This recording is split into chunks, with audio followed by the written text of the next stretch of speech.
Hey everyone, welcome back to Rick Reads Comics. We're going to jump into Superman, the Man of Steel, and I'll give you a little background on this, but we're going to take a break from Spider-Man. I will get back to those in a second, and in a minute, I guess. And then I'll also jump back into Crisis on Infinite Earths. I've been taking a little bit of a break, but we're almost done with both of those, so I'll go through those probably in the next videos. But because Superman came out, I thought we'd go through this. I didn't have the originals, kind of like I was going through Spider-Man and, the Marvel Mighty Masterworks. But this is, I feel like, the next best thing. So it's the remaking of the legend, Superman, the Man of Steel, by John Byrne and Dick Giordano, forward by Ray Bradbury. So we're not going to read the forward, but, it's there. 50 years ago, in 1938, Superman arrived on our planet, invincible, indestructible, a superhero in a mild-mannered disguise. In 1986, so this is all the way back in 86, Superman took a short vacation and was reborn, becoming a hero for today, a man who sweats for his glory, a man of steel with a human touch. Now, in book form, for the very first time, is the original story retold, the remaking of a legend for the 80s, full color throughout, Superman, the Man of Steel. So this is a mini-series. It's collecting issues 1 through 6, and a lot of this is kind of what we see today, especially in the different movie versions. They've taken things from this, so it'll be cool to jump through this. I did go watch the new movie. It's good. Go check it out. Hopefully you'll like it. But here you go, Superman, the Man of Steel. It's written by John Byrne, writer and penciler. Dick Giordano is the inker. John Costanza is a letterer. Tom Zucco is colorist. And yeah, the forward's by Ray Bradbury. If you have this version and you want to read it. Superman is, of course, created by Jerry Siegel and Joel Shuster. All right. So it's back in 1986. Why Superman? Why today? Superman, A Personal View. It takes you through those. You also saw the cover on the thumbnail. If you didn't, the first one looks like this right here. And I don't know if this version actually is going to show us the covers. It probably doesn't. It's just going to show us this. Let me actually look in the very back real quick. Yeah, okay. So, book 1. Here you go. Issue 1. Prologue. From Out the Green Dawn. And this is Krypton right here. Look at that panel. Okay, there they are. That ship comes in landing. If you like Man of Steel, the Zack Snyder movie, a lot of that was inspired from this. There you go. So here we go. Welcome home, my lord. I trust your journey was a successful one. It was, and it was not, Helix. I have learned what there is to learn. I only wish I had not. Where is the child? Following your earlier instructions, I have placed the Matrix in the 3rd level laboratory, sire. Good. I will go straight there. When the Lady Laura calls, please guide her to me. The master is deeply troubled, Helix. You have served him all his life, much longer than I. Have you deduced the origin of his distress? Everyone on Krypton seems distressed, Kilor, but it is beyond the range of my programming to comprehend the cause. And there he goes. This is the Matrix, they're calling it. And there he is looking at it. And, of course, there is a baby in there. My son. Jor-El. Then it is true. When I was told, I could not believe it. But you really did it. You really sent one of your servants to remove the Matrix from the gestation chambers. I did. Am I not entitled to do so if I wish, Laura? I am the child's father. By Kryptonian law, I have the right to remove him. You speak of a law that has not been invoked for centuries, Jor-El. Why do you invoke it now? Has a tragedy that besets our world robbed you of your sanity? Is this why you endanger the life of our unborn child? Endanger? What I mean to do will not endanger him, Laura. He will survive. Long after all of Krypton is a shattered ruin, our son will survive. So something's going to happen to Krypton. What could it be? What? Even now our greatest physicians seek a cure for the plague which is destroying us. Within days, Krypton will be no more. I, too, have been seeking the answer, the terrible secret behind this green death which has already claimed uncounted millions of us, Laura.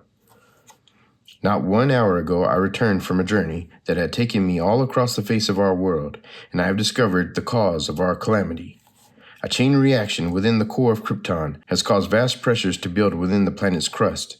Those unnatural pressures are fusing the native elements into a new metal, a radioactive metal.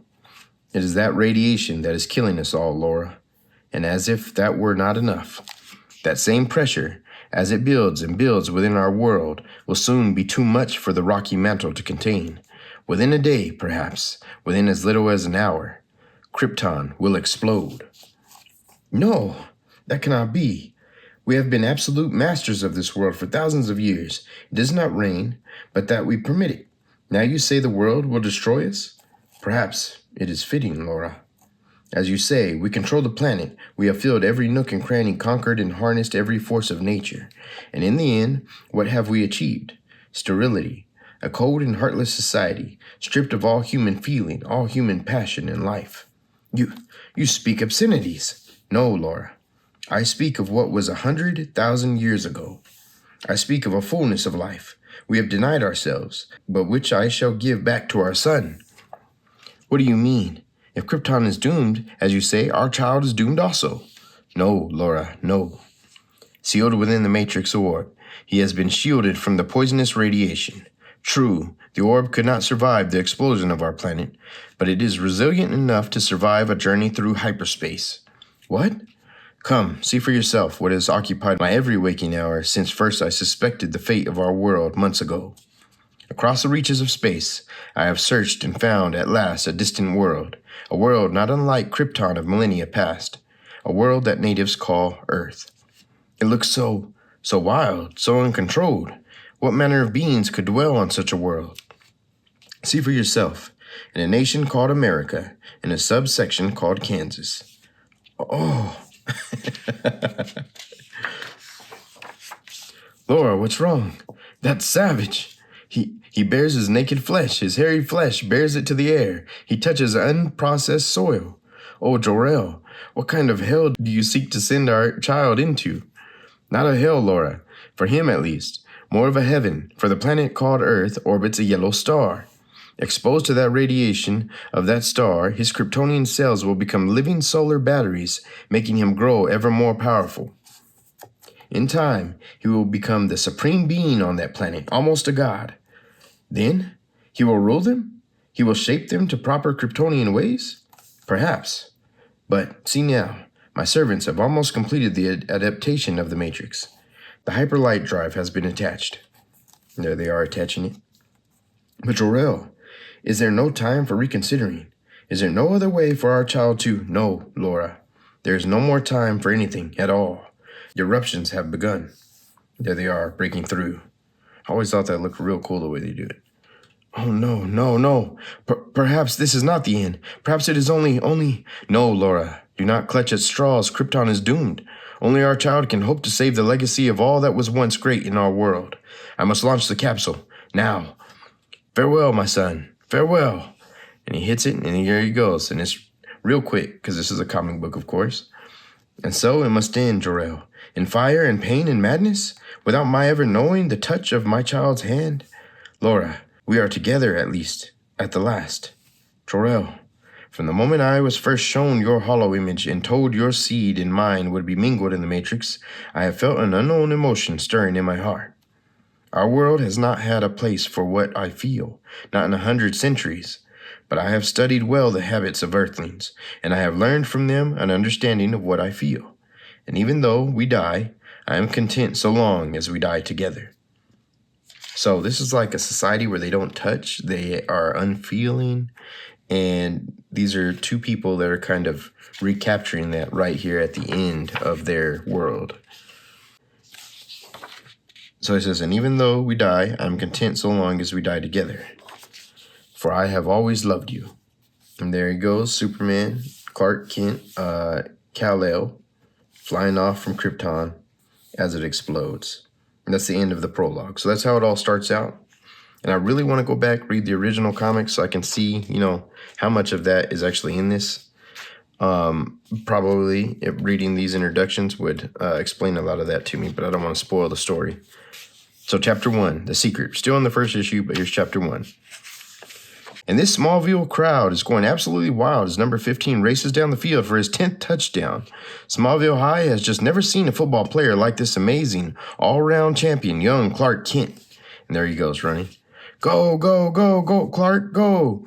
Go, go, go, Clark, go. Yay, Clark. And so there's cheerleaders cheering for him. Touchdown. Yeah, yeah. I tell you, Kent, that boy of yours is the best. He's going to make millions as a pro. Millions. Maybe, coach. Maybe. There's all the players mad. But I can't help noticing his teammates don't seem too happy. Them? They're just jealous. There's never been a champion like Clark at Smallville High. Bang. Anyway, the game is over, and he's won us another one. So what's to worry? What indeed? Yay, Clark, yay. And they're all happy. But Pa Kent is a little concerned. Oh, Clarky, you were just magnificent again. The best yet. I do seem to keep getting better and better, don't I, Lana? Pretty soon I should be better even than Son. Oh, hi, Pa. Glad you were able to make it. Did you see that last touchdown? Son, we have to talk. Sure, Pa.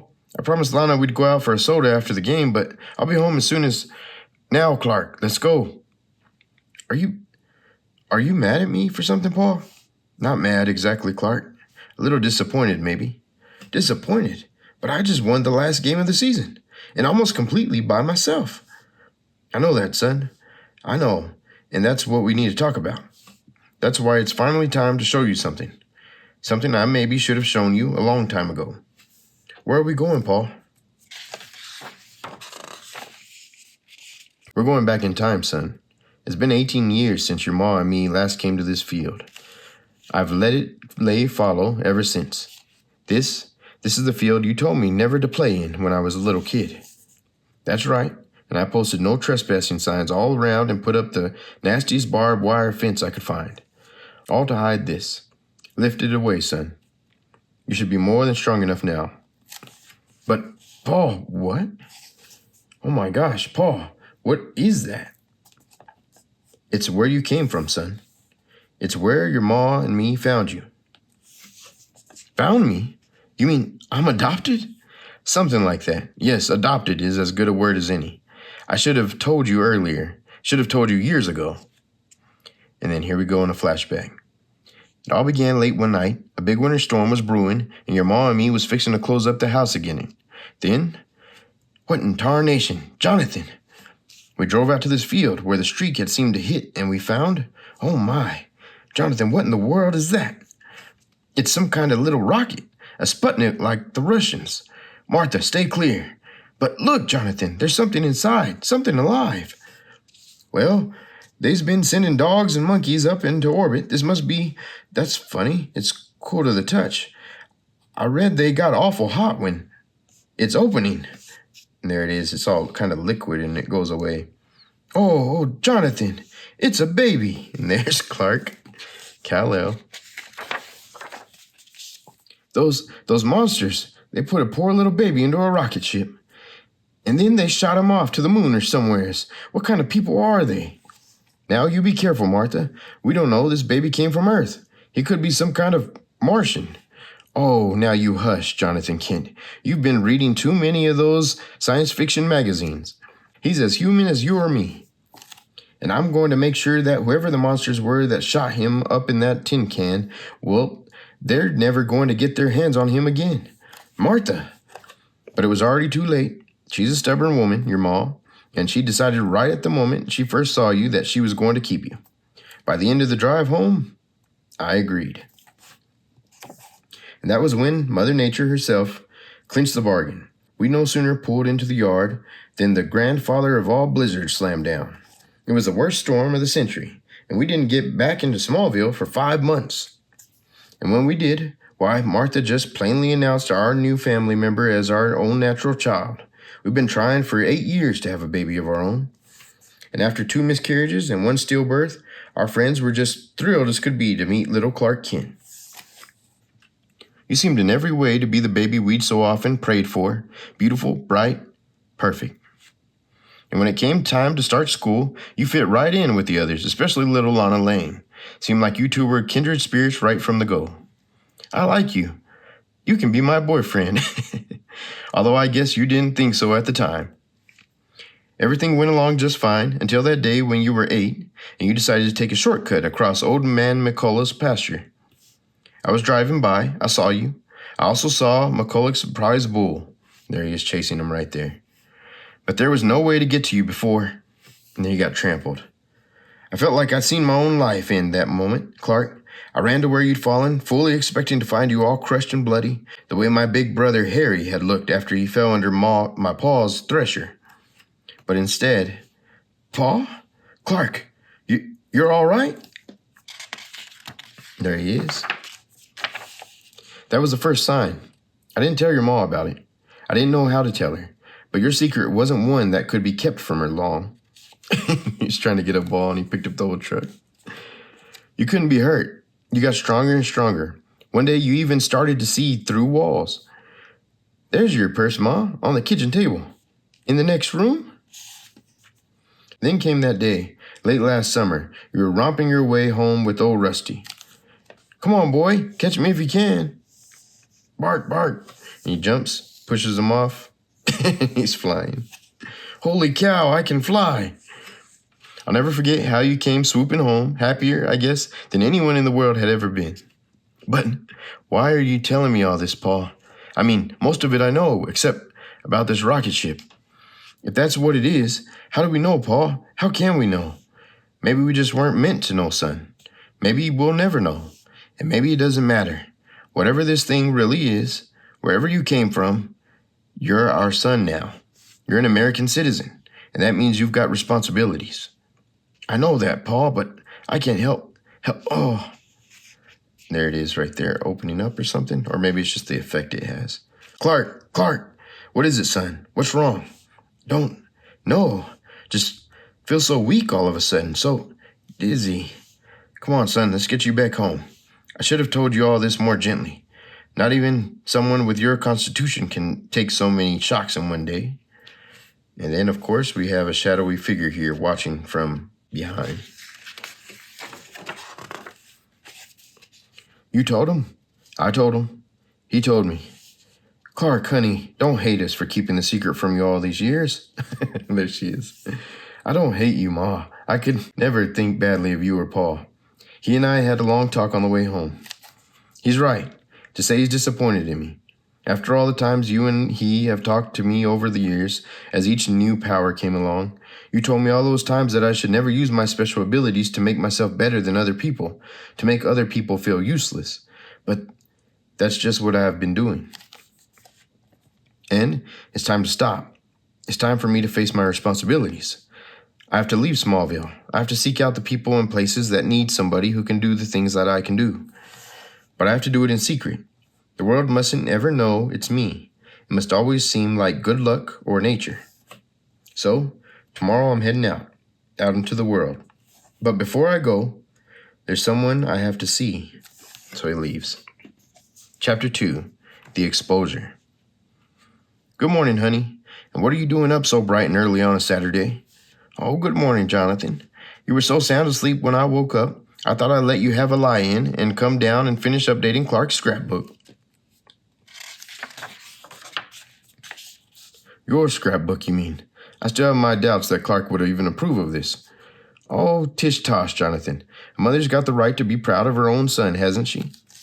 Maybe. But what do you suppose would happen if some burglar broke in here and found this scrapbook? What would he make of it, Martha?